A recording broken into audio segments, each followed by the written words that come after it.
Welcome back to the Impact Driven Leader podcast. This is your host, Tyler Deckerhoof. Man, it's so good to be here with you today. I am excited to share this conversation with you. I actually, as the anticipation, the time to have this conversation came, I got more and more excited. One, because of the depth and the curiosity and the intrigue that I had to chat with Joey Cofone. So Joey is the founder of Bear and Fig, which is a manufacturer of notebooks, pens, a lot of other implements that, is their Bear and Fig. Their mission is to champion thinkers through inspiration and imagination.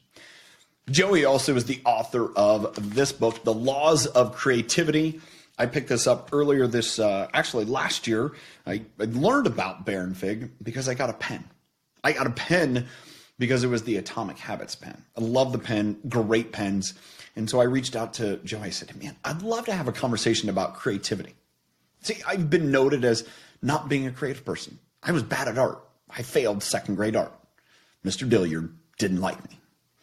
But as I've learned, the ability to see solutions from problems that other people can't is a mark of creativity. Now, Joey goes into more depth about creativity, what it looks like. We have a conversation that really then gets to this point. And this is what I want you to stick around and get all the background to understand. How do you foster creativity for those that you lead? Or how do you foster creativity in your world?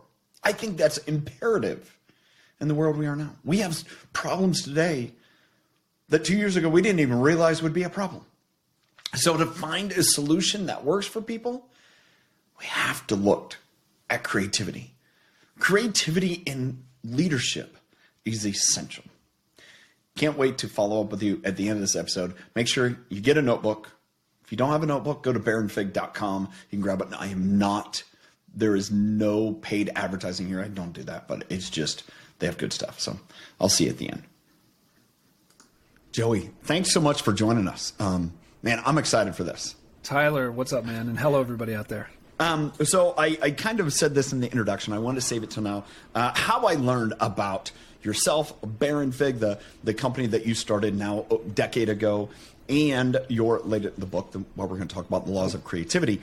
But I got an email from James Clear. I'm a subscriber to his newsletter, and it was about, hey, buy these pens, the Bear and Fig pens. So I bought it, love it, enjoy the pen. But this is what blew me away, and what, even as I got a copy of your book and a few things, I've read a few books, I get a few books. The attention to experience is something that really stuck out to me. And I want to, commend you for that. Just the part of reading the book and feeling the book and just the feel of a book. But one of the things that told me that you're looking for everyone that you interact with to have an amazing experience was at the bottom of each page, in each chapter, where you write, in this chapter, it's create for yourself, 5 pages left. I want to start there. Why did you do that? So, exactly well described. Just like a Kindle, digital reading, it tells you how many pages are left. And I think it's critical because I moved from physical to digital a little while ago to check that out. And I loved knowing where I was and how much I had left in my session. And so I did this whole research to say, okay, who's done this physically? Because I can't be the only person to have made this. Well, as it turns out, I actually paid someone, because when I couldn't find it, I paid someone else to go out there and search the world, because in all the years of books, you would think that someone had simply put on the bottom right of every page how many pages are left in the section. It's never been done before, which blows my mind. And so I actually, I went through this legal process. I was like, let me patent this and see, like, if I can, what does that look like, a patent, and exploring that whole thing. And the patent officer was like, this is too obvious. And my argument is, if it's so obvious, books have been around for literal centuries, and there is no proof that it's ever been done. And so we're in this interesting legal thing where it's like, well, this dude's kind of right, and it is obvious, but no one's done it. What do we do? So I'm glad you appreciate it. It's my favorite little part of the design, to let people know where they are. I mean, that goes into everything that I've really experienced thus far with Baron Fig. But it also, to me, and that's a great segue into this idea of creativity. And why is it exciting to me? And I want to layer this into you. I'm not an artistic person. I don't consider myself an artistic person. So because of that, I've often been indicted to say I'm not creative. And yet I fought that because one of the elements that I truly believe in, and you bring it out, creativity is not necessarily being a great, illustrator or having a keen eye for photography, all those other things. It's being able to see what others can't see and make something of it. And I believe there's an element of that you can digest. Obviously, you wrote the book, The Laws of Creativity, so much more.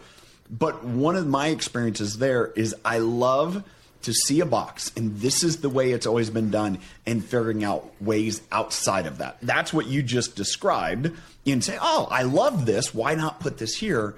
So just take and run with that in regards to creativity. Yeah, sure. Artistic is, of the arts, which is painting and drawing and, I don't know, poetry or whatever it is. And I am not speaking about that. Actually, in this book, even there's 38 chapters. Each has a law that has a story.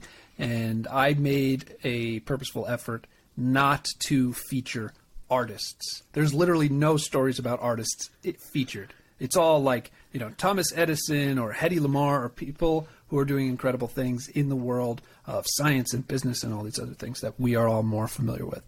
But let's jump into the word creativity then. If we know that it's not artistic, what is it then? Good question.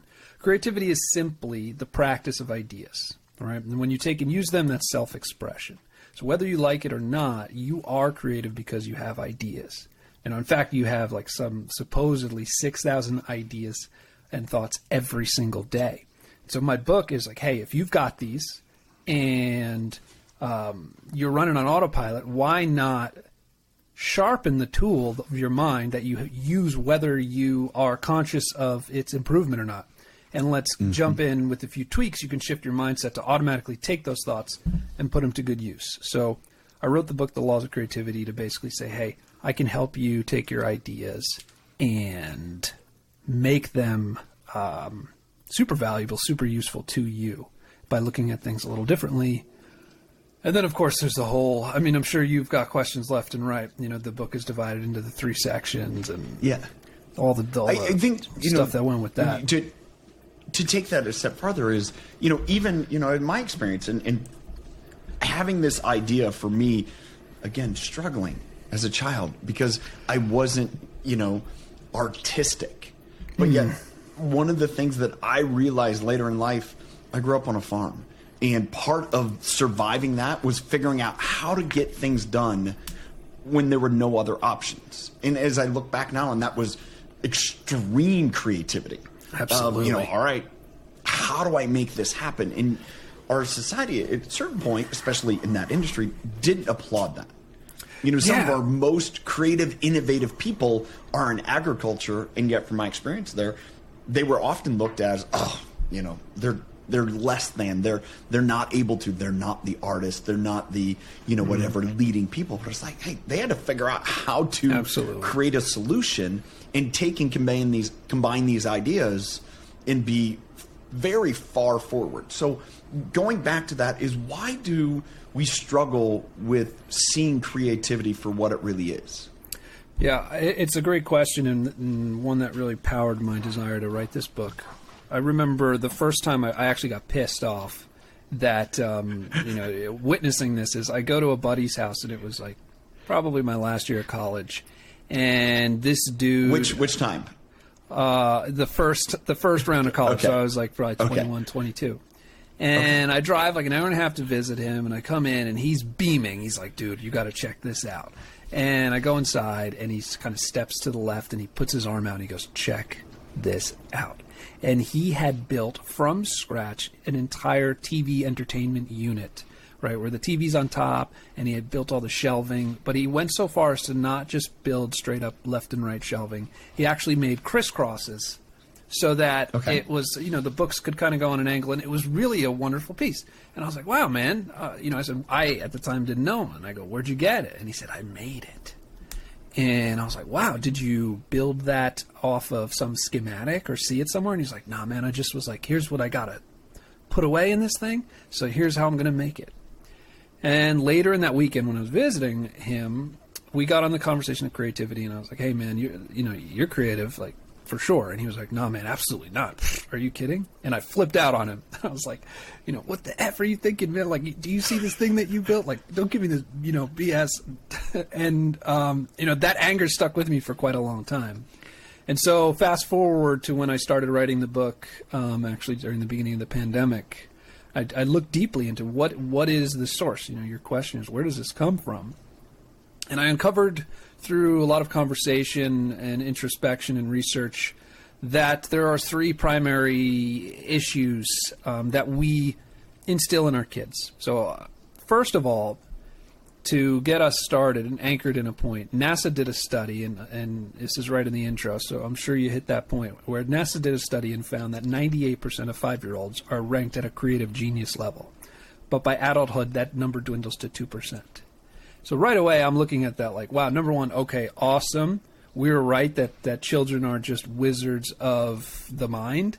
And then second, to see that it goes from 98% to 2%, that's not an accident. That's like a systemic, reliable action at that point. So I wanted to uncover it. And I found that when we go to school is when it starts. And the three things that we are taught that really contribute to this is first, that authority is unquestionable, right? Your teachers, it doesn't matter if your teacher is wrong. And we've all been there where the teacher's like blatantly wrong about something. We can't say it. Second, man-made rules must be followed to a fault. Even when we know the rules are kind of stupid, and again, I'm going back to school, sometimes the workplace when you get older, even though rules don't make sense anymore, or the person making them wasn't the best to make them to begin with, we've got to follow them. And then third, and what I always say is the most damaging of all, is that we are taught that the end is visible from the start. And I'm going to bring that from the sky down to planet Earth simply by explaining, imagine in school, it's third grade, you're handed a book to read, let's say Fahrenheit 451, and the teacher says, 3 weeks from now, right, we've probably all been there, 3 weeks from now, I want a 2-page paper, tell me the plot, and summarize the thesis of this book. Cool. So before picking up the book or opening page 1, I know where I am going to be 3 weeks from now and what I'm going to output. And it's the same in math or science or whatever class. We always know where we're headed. And then you go to high school and it's the same, and college is the same, and then you get a job and your bosses tell you what is due and when, and so you always see the end before you start. And that is the exact opposite of problem solving. The problem by nature is a issue that doesn't have a solution and you need to solve it. And so that's the crux of creativity. And this is what the book primarily addresses. And those are the three causes by which you end up with that attitude of I'm not creative. You mentioned that there's 38 laws, I believe, and obviously there you file them into sections between mindset, action, and greatness. And one thing that really stuck out as I was reviewing those and going through that, and again, is where does this, I guess, regression from 98% to 2%, is it linear or is it accelerated at a point? And, if I come back and I think, okay, I doubt it's linear because very little in our existence is linear. It's probably there's an acceleration at some point. And to me, if I go back in these ideas of leadership and mindset and why people end up where they're at, I speculate, and I'm going to throw it out, that happens at some point, whether it's by authority or the rules, where seeking perfection limits creative expression. And there, I had several laws that kind of I toggled where, was about perfection, whether it was the law of beginning, the law of ideation, the law of good enough, or the law of the finish line. And those were just the ones that I caught. But it's like each one of those, at some point, you're like, ooh, unless it's perfect, don't even bring it to me. Yeah, there is.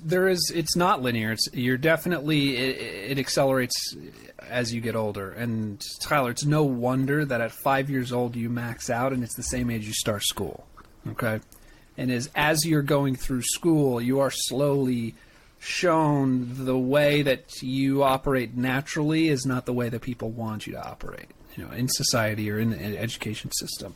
And that's not to, I just want to, as an aside, send some love to teachers out there. And I'm certainly not crapping on your profession. One of my best friends is a teacher, and it's teachers are champs in my mind. And it's more just about the way the whole situation is structured. So anyway, perfection is one of the things that really gets us. As we get older, we start to get more self-conscious. When we're a kid, we don't think about that at all. And so that's one of the layers. The other layer is about fitting in and the bubbles that we exist in. This actually isn't in the book. I wish I thought of this while I was writing. Maybe that's the best edition. Stuff. The stuff that didn't make it in the book is the best stuff. Because in talking about it on the podcast, I realized that there was a very clear description of how this all works. So when we're young, fitting in and being self-conscious is just not a thing. We that's like a learned experience.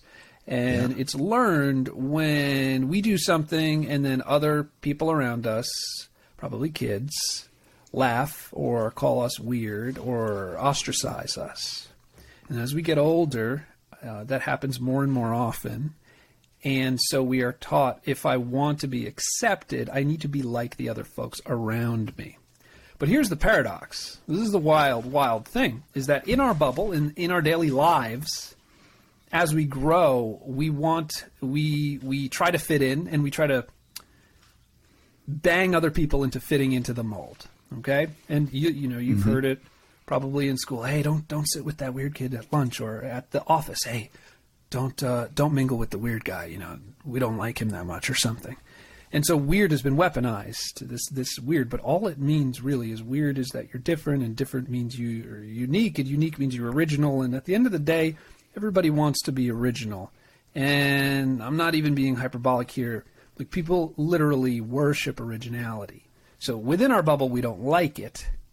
But outside of our bubble, in the places that we don't go and the people that we don't see personally, we worship it. So just think about, and I'm going to just throw some names out here. These are not necessarily people that I'm fans of, but they're great examples. Lady Gaga, this is coming to mind. Michael Jackson, Elon Musk. These are all really unique individuals, and they are all superstars in their realms. I mean, Elon Musk is a business dude. He has no, most business folks have no penetration into the mainstream consciousness, but there he is, and he's just weird. And weird gets worshipped when it's outside our bubble and not in. And so to answer your question is that there's a parabolic experience that's happening here where the first thing we realize is, oh my goodness, what does it mean to be accepted with the people around me? And that is often, unfortunately, the answer is to hide some of the things that make me different. And then as you get older and you start to still create expressions in some regard, then you get perfectionism coming in, because now you're self-conscious of failing in front of others. And so when you combine these, by the time you're, a young adult, crossing 20, you've got a lot of insecurities and a lot of doubts, and your spirit's been muffled quite often. Well, I think that's an experience that I think anyone you get to a certain point in adulthood, right? They say by the time you get to your 40s, you just don't care anymore. Yeah. And I think it's the undoing of that. But the plight there is you start not caring, but you just go through the hamster wheel of life, saying, all right, this is just the way it is. This is the way I'm going to grind it out until there's something different, instead of having let's say a rebirth or, a fostering of, hey, how can you express your creativity? How can you choose to, look around the world and say, all right, why does it have to be like that? It doesn't have to be. It doesn't mean that I need to blow up and throw a bomb into everything and destroy it all. But I can also start moving slowly to a different tune, to where it's like, I can create more out of this. Oftentimes, the earlier in your life that you have catastrophic failures, the better off you are. Because what usually happens is you realize that life goes on. And when you're shielded from that, either by parents or people around you or through your own efforts, it takes a lot longer for you to get to that place, if you even do, where you're so concerned with the idea of failing publicly or being laughed at. My wife interviewed me actually in, I guess 6 months ago when I was preparing for all these interviews, and she was like, I'm going to throw some hard ones. And I was like, yeah, you do it. And she did her, comes from an acting background. She did a great job. And every question she thought was hard, and I nailed it. And then she asked me one question, was like, okay, hotshot, well, why do you think you didn't grow up that way? And I didn't have an answer genuinely. And it took me a while to come up with a hypothesis, and I can't prove this. I'm 6'3". Are you tall? You look like a tall dude. 5'11". 5'11". Okay, you're pretty tall. Yeah, you're right there. And so I'm 6'3". I will remind my daughter of that, who tells me that I'm a short, bald guy. So it's okay. No way, man. Unless you have a family full of very tall people. 5'11" is not short. No. But I mean, she also she's 16 and she likes boys that are 6'5" and above. Oh boy, yeah. Okay. Understood. Yeah, it's all relative. And so she asked me this question, Joey. Why did you never care that people laughed at you? Why did you care that you stuck out? Why didn't that bother you? And I realized that the reason, I think, is because I was 6'3" by the time I was 13. So I grew super quickly. And then basically I stood out all the time. No matter what I did, I was the tallest by shoulders. Everyone's head was at my shoulders. Sure. And so my hypothesis is that this, catastrophic failure, in a sense of, I didn't want to stick out, but I had to. And it was, at the time, I probably complained to my mom, like, oh man, everybody's always looking at me and I can't hide and I feel everything I do is watched. Well, I think that had contributed to it. The experience of saying, you know what, I can't hide, and then getting over it. Yeah. And like you said, that happens at different stages in people's lives, often, 30, 40, 50, whenever it is. And so it was a curious look at my own life. I think that's an interesting, as I said, this is a conversation. That's a conversation that I want to dip into, because for me, it was quite the opposite. I grew 9 inches in high school. I was, one of the shortest all up until, I grew 4 inches my freshman year of high school. Wow. And I think the difference there was never fitting in, trying to find a way to fit in. And I was always the smallest, unique, different, all the other things. And so I hold that, and then I have a son, who's our oldest son, who has always been one of the tall kids. And I remember a few years ago him saying, I don't want to be the taller kid. And he's 14, he's over 6 foot, he's probably going to end up as tall as you, and expect that. And yet he's now come to grips with it where, he is athletic. He's able to be that where people want him to be around because of his attributes. And I think it took me much longer to appreciate that, where people wanted me around, and I had to get over my own insecurities so those could actually be exposed and not masked. Yeah. And it's interesting because that late development also probably gave you some gifts. It's because I have a cousin also who didn't grow. He was 5'5", 5'4", and all through high school, and then grew to 6'2", his freshman year of college. And so he became this really jolly, loving kid as a way to stick out, right? Because of size or whatever it is. And then he kept that as he got taller, and so now he has both things, and he's such a well-equipped dude. And so you look at our, I don't want to call it weaknesses, 'cause it's not necessarily weakness, but the things that we maybe wish changed are also the same things that give us, extra abilities, let's say. I think, these are tied in part. They really are. Tie this together is that the creativity that we're unique at having, the skill set that you're able to have as an artist, as a, being able to draw, and your ability there and to create, and from that design point of view, is the uniqueness that helps you see from a perspective different than me. However, where we can complement those are saying, hey, how can I match my strengths, my creativeness with yours, and therefore we create a solution that actually solves a problem because we can work together at it.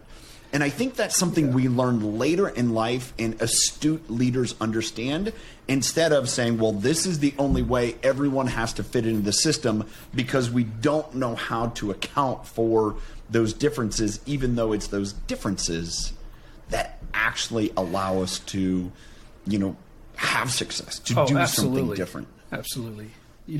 At Baron Fig, I did a great. I've been running Baron Fig for 10 years now, and learned a lot through mistakes during that time. But one thing I did right early on was create a handbook. And one of the tenets in the handbook for everybody was that good ideas come from anywhere, and that it's important that you invite people who don't know your vertical in a problem that you can't solve. And so we have these things called high councils at Baron Fig. It's a fun way to name a meeting. You call a high council, and you can call it at any time, and they get a gavel and everything, and they lead the meeting. And a high council is essentially like, hey, I'm having a problem here that I can't solve. And even though I'm an engineer and you are marketing and you are design, I am going to share my problem. And through your non-expertise, you are going to ask me questions and shine light on things that I probably didn't think about. And these have been incredibly useful. I encourage anyone out there who has a team to make sure that you're not sequestering knowledge and sequestering problems within a silo that is actually, you would probably think, oh, this is an engineering problem, engineers will solve it, when actually, more often than not, when you get a problem that big, it just takes a lot of heads to actually chat through it and come up with solutions. And it's been an incredible tool for us over the years.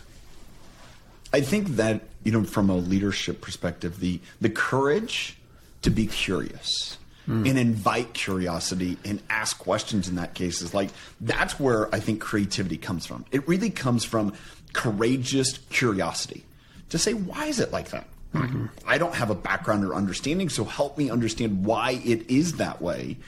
And I think that's how some of the greatest innovations have occurred is this idea of well, that doesn't make sense to me, but that's the pattern that's always been followed. Oh, is that the way it is? Absolutely. Or can we, iterate it differently to be more effective, to be more efficient? If we can embrace that, like the idea of bringing everyone in to say, I have a problem. Mm-hmm. What do you see from your point of view? Because I can't see it, or I'm not finding the solution. Yeah, encouraging curiosity is a hell of a thing, because how you react is critical. Just think of being in school and, you ask a quote unquote dumb question, and, how a teacher responds can change your life trajectory. If a teacher laughs and says that makes no sense, which unfortunately, some teachers do, there are incredible teachers. Yeah, or leaders. And if you laugh at someone just offering up a thought, you are teaching people not to offer up their thoughts. And thank you for turning it to leadership. It's exactly, something that I had to work on early on. I wasn't bad at it, but I wanted to be very good at it. Where, always answer in a positive, like, hey, that's curious, tell me more. Even if, there are plenty of times where I think, man, this is an idea that's not worth chasing, but that's okay. Give me 30 seconds, tell me a little bit more, and then we'll move on. And the team, because we've gotten so good at it, now, because I've worked with these folks for quite a long time, now I can say, I like what you're thinking. I know that it isn't going to help us because of these couple of reasons, but I appreciate it. Let's keep moving on. and the team is incredibly open, and we get challenged quite a bit by everyone, which I like.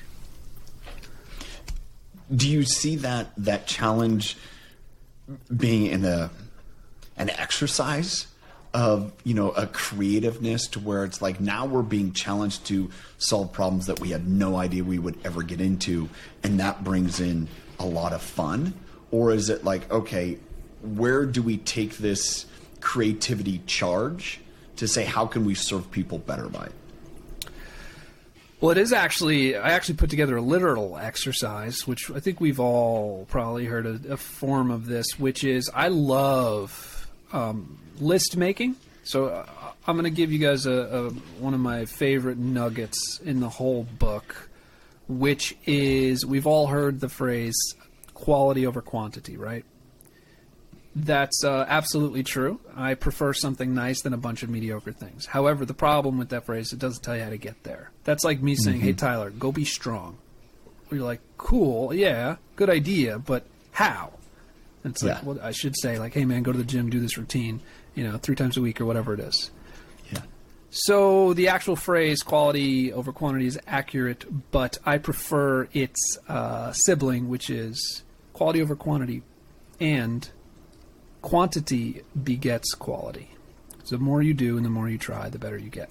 And now, bringing it back to the exercise, we do lists at Baron Fig. So we will sit down at the table, and if we have a problem or we're looking to come up with a new idea, let's say for a limited edition, because the way I describe creativity is it's not just problem solving, it's also concept expressing. It's not always solving a problem, for example. And we will do lists of 10, 25, 50, or 100, where the idea is only quantity, not quality. So there's no filtering. So, for example, let's say you mentioned the pen at the top of our conversation. Well, let's say I wanted to do a limited edition. I'm sitting here right now, and I'm going to give you 5 ideas. Okay, a lamp limited edition, it somehow glows. Oh, here's one with glasses. I don't know. There's one where it's an eye test. Okay, there's one where I'm going to put my wife on it. There's a dinosaur limited edition that's going to be a bunch of pens that have bones on them and you put them together. How about a sparkling water limited edition, right? And so none of these ideas I think could sell, although, perhaps I like the lamp idea a little bit, something glowing.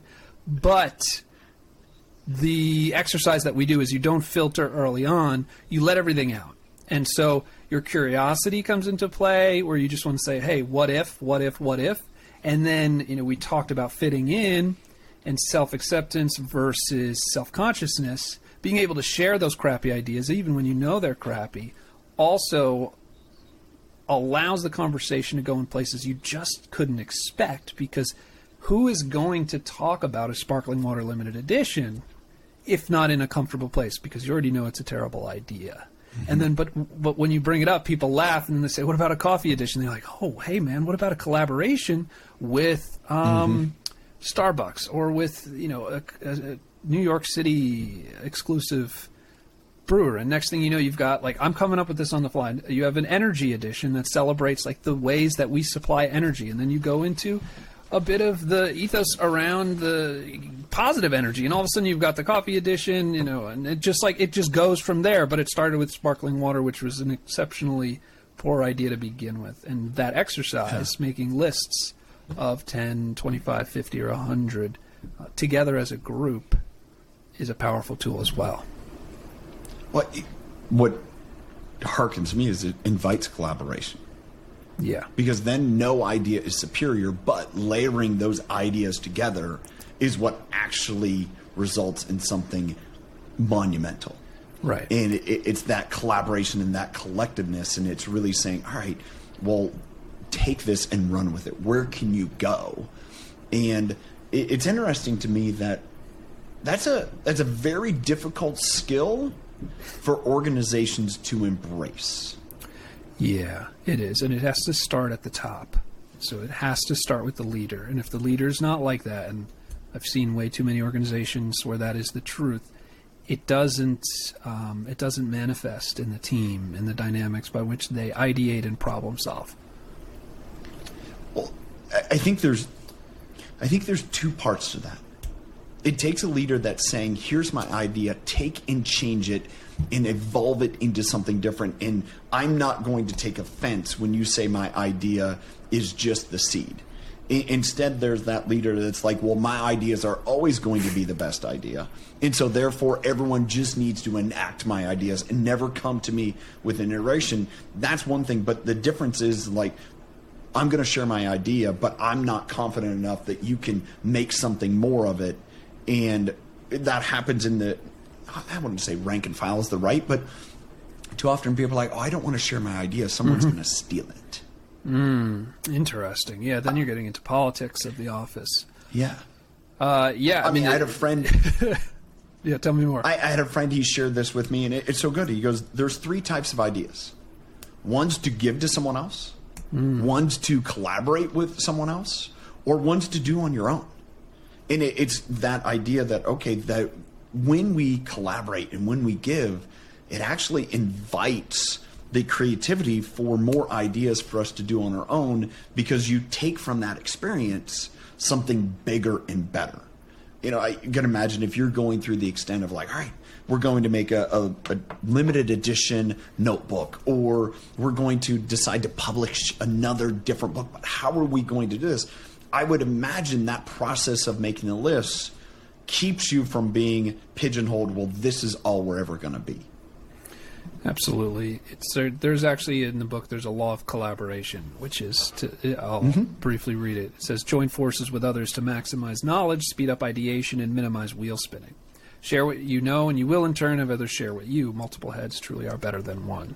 And so that kind of all says it. Is that when you have these silos and then you don't share, knowledge is separate. Perspective, let's say take standing at a corner, right? Say I'm at the corner of a street, there's left is one down the street, and then at a 90-degree angle on the right's the other side. And I've got my team on the left, and I have a really interesting thing over there on the right. Perspective literally is, I am the only one at the corner who can see that thing over there. And if I am not telling the team, even though I don't know what it is, if I am not telling the team on the left what I'm seeing on the right,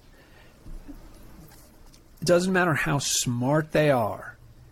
Knowledge is fuel to ideate. And if I don't provide it from where I am, even though I don't know what it is or how to use it, I am holding everyone back. And so, collaboration, is absolutely necessary, which is why, as a tangent, I am so excited for virtual reality in the age of work from home, because I believe we'll be able to get the benefits of. I know I'm going off. We'll be able to get the benefit. With it. I love VR, man. We'll be able to get the benefits of being together in the same room, with, of course, the benefits of working from home, being able to live in all sorts of places. So I'm just tossing that in there because I think we are right on a turning point of all this coming together. Well, I think you share in the book one exercise when you were doing some drawing, and you go to the studio and they tell you to just draw what you see. You got 10 seconds. Don't draw what you can't see. What you just shared there from the street corner to the virtual reality really informs that whole process. And if I'm a leader and I'm telling you, Joey, you're with me and I'm describing this, and you're drawing what I describe. And I look at it, it's like, no, that wasn't what it was. And I'm like, well, then you didn't properly communicate it, or actually what you were describing is what it was, but you couldn't see that because you were lost in the situation. And how it connects that to virtual reality is, I think, as we go through the process of trying to build and create what does virtual reality look like, how do our workplaces look like, will inform the perspective everyone has. And from that perspective really lends to what we're able to accomplish. Yeah. I have a question for you in relation to the workplace, if you're open to it. Yeah. What are your thoughts on a 4-day work week? I have a friend who wrote that book, Thursday is the New Friday, Joe Sanic. And I think part of that is, 4-day work weeks have been very popular in different industries. you work 4 10s. You have a different, what does a work week look like? And even Joe goes into it in his book, and this idea of how did the work week start and where did that come from? And again, my background, I came from agriculture. There is no absence of work week. It's all, you figure out and get the work done. But moving to a 4-day work week, the two things that I think it commands leaders to understand and appreciate. You need more people, not less. And that's going to require you to communicate better, collaborate better, and inform better. Think about it. Okay, we have a 5-day work week. We're going to accomplish our work in, 5 days. You can't do more you only have 24 hours, right? But you can split up your hours. And so therefore it creates it to be different. And how that's split. You go to different parts of the world, that is actually more normal than abnormal. And so they have a greater workforce because they're actually working more days, less days, but you have more people, you got to fulfill that work.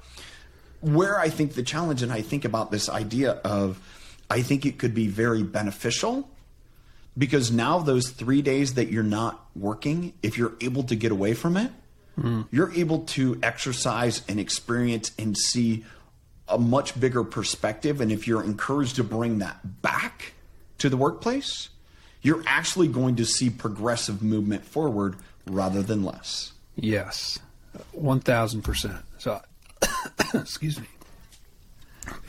I think I inhaled a fly. It felt like it, at least. Probably just a fuzz. I should have said this to you before I asked, because now I feel like I was all of a sudden setting you up. So we at Baron Fig do a 4-day work week. And everything you said is spot on. We started a 4-day work week in September of 2021, so we've been doing it now for a year and 3-4 months. And it's everything you said is true. These are 3 days off. People are revitalized by Monday. There's no hump day. There's no middle day. It happens overnight between Tuesday and Wednesday. You go from the first half of the week to the latter half of the week overnight, which is psychologically fascinating. And the reason we did this, one of the many reasons, one of my most prominent curiosities is there's something called Parkinson's Law. Are you familiar with it? Yeah. Where work expands to fill the time allotted. So that got me thinking, what if we're actually we don't need the 5th day? Like, what if we do the same work, but in 4 days? And I told everyone up front all about Parkinson's Law, I explained it. I wasn't trying to hide anything. And I also said, we're going to use the 80-20 principle, focus on the 20% that gives us the 80%. However, we're not going to immediately change the way we're doing anything. We're just going to have conversations every Monday. How did last week go? What do we need to adjust? And we actually haven't adjusted anything. We do, our top 3 things every Monday morning. We get them done every week. It seems that because people are more revitalized over the 3-day weekend, they come in with more gusto and energy. There's no hump day. When you hit Wednesday, you're thinking, wow, tomorrow and I'm off, I guess. It's been fascinating. And so I brought this up because this is a leadership podcast, and I do want leaders out there to start taking it more seriously. And in addition, if you do this now, leaders, it's a benefit that very few people are offering, and it's an extremely valuable benefit to an employee. So if you're out there thinking about retention or ways to offer things that Google and Facebook and Nike and the biggest players in the game are not, this is one of them. Because unless those big guys say you're only working 4 days a week, there's not many things that are more valuable than giving people their time back. I think the biggest challenge, and that's what I aim to help empower and inform our leaders through this podcast, is just because that's the way it was done doesn't mean that's the best way to do it. And absolutely. I think as you made a pivot during the middle of COVID where Some people did, not necessarily by choice, but they had no other option. And now they're going back to say you have to be in the office. You have to work, more hours, because a generation gauged work completion by butts in seats. Or if you're not, it's the whole idea that, remote work can't work. If you're remote, it can't work. Well, there's a lot of people I know that have never, ever, ever sat in an office, and that is their profession, right? If you think about, contractors that work with you, they're your third party that, you contract out with to do design work for you guys, or copywriting or whatever it may be. They may be working wherever in the world. They're not in your office. No. I come from a background of consulting and sales, and it's like, that's normal. Get the work done. And so this paradigm shift, and I think, to tie it to the book, there's a lot of creativity in saying, we're going to enter into this. I don't have all these solutions and ideas, but if we all throw it into a pot and are willing to sort it and sift it and come up with the best solution, we will come up with the best solution. Absolutely. And it's not framework box. It has to be this way. Because if that's the case, I believe you're always going to lose. I agree completely. And you nailed it on the head earlier, where just because that's the way it's done doesn't mean that's the way it needs to. It's such an important idea that it's chapter 2 in the book is the law of disruption, where you have every right to challenge, question, improve the ideas that are handed to you, because at some point they evolved from what came before them, right? And it's a thing that so many folks unfortunately forget that they can do. So I want to ask, you mentioned this in regards to creating list, the quantity of the list before you discern it down, and really hone in the quality. What would you encourage someone listening in? They're like, all right, I get it, Tyler. I understand and appreciate why you brought this creativity conversation to a leadership space. But what would you say is the best encouragement to facilitate creativity in, on a team or in a workplace or as a leader? What can you do to facilitate, additive creativity? Yeah, great question. I think it starts, I said this earlier, I think it starts with the leaders. I think it starts with all of you folks listening. You need to set the example. So what can you do is in your next meeting where you're trying to solve problems, throw out some terrible ideas. Throw out some things that are funny. Make sure you call on people and make sure you're taking a look at your response. And if there's anyone in the office who scoffs or shoots things down too quickly, it's also your job to call that person out and tell them, hold on, that's not how we do things here. This is an open discussion. There are no wrong answers. Because let me end with this really important thought that, folks, it's another one of those paradoxes where people know it, but they just don't get it in day-to-day life, which is, did you watch the movie The Matrix? Yeah, by any chance? Of course.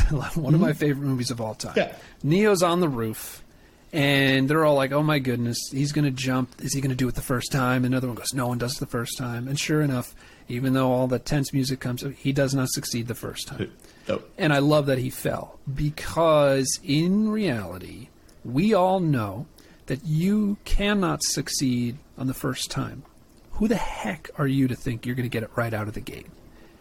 Yet that is the very thing separately. It's like we psychologically partition our beliefs from our actions. Yet separately, we are often held back because we are afraid of getting it right on the first time. Yet we know that that's ridiculous. And so I encourage people who are leaders out there, so when a bad idea comes across your desk, don't shoot it down, because that person who put it there, don't expect them to get it right on the first try. It's those initial tries that lead to the successful jump from building to building.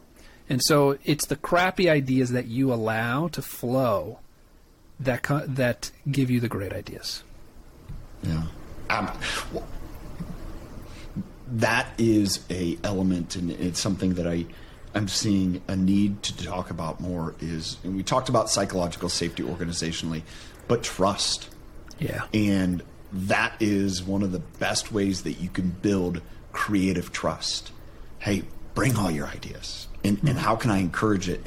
And let's run with it, and let's give it to other people on the team. And just, all right, like you did with the example of the sparkling water, which turned into a limited edition coffee. There's many, many millions of people that will buy that pen right now. I mean, there are people, I mean, you know that industry better than I do, of course, but I just would believe that is something that is not so far-fingered. There might be even people that would buy a Perrier pen that love Perrier sparkling water, right? Yeah. And I think that too often, and you talk about this in the book, and just as a finish, that leaders fall into the, well, it's not magnificent enough, so therefore it's not viable enough. Instead of saying there is the right people, and if we do it right, like I believe this, the way that you put together, publish, manufacture books, you have an absolute ability to be one of the most unique and or value-added publishers because of that care. And to me, if I'm going to buy a book, in my experience, that's a fun experience. I want to do that. And that to me is, again, coming back to the experience I've had with yourself and Baron Fig already, is creatively, no, we're not going to just do it like everyone else. We're going to ask questions and say, how can we make this experience better? Right. And it's interesting, you know, to wrap up on that thought is the most mundane thing was the thing that you brought up. Like you're saying in when you're talking magnificent versus mundane, right? Yeah. I didn't make any magnificent changes to a book, but I made a very tiny change, and that was the first thing you brought up. And it's fascinating because small things tell big stories. And if we can do the small things right, we can get those big results that we're looking for. And people like yourself who are paying attention notice and then share it, and then it grows from there. So it doesn't have to be these monumental successes in terms of like moving mountains. Yeah. And I think that's a key to creativity. It doesn't have to be monumental. It's just willing to think, what would that be like? Well said. Joey, thanks a lot, man. I appreciate the opportunity to chat with you.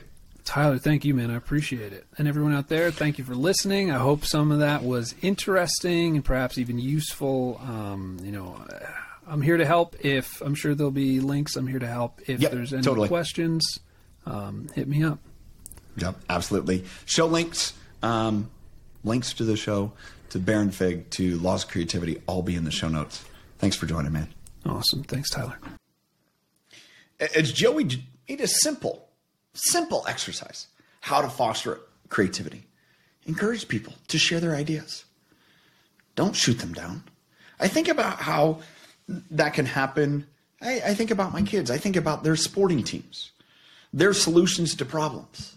You know, 5-year-olds are creative geniuses, and we slowly rob that from them unless we give them an outlet, unless we give them an opportunity.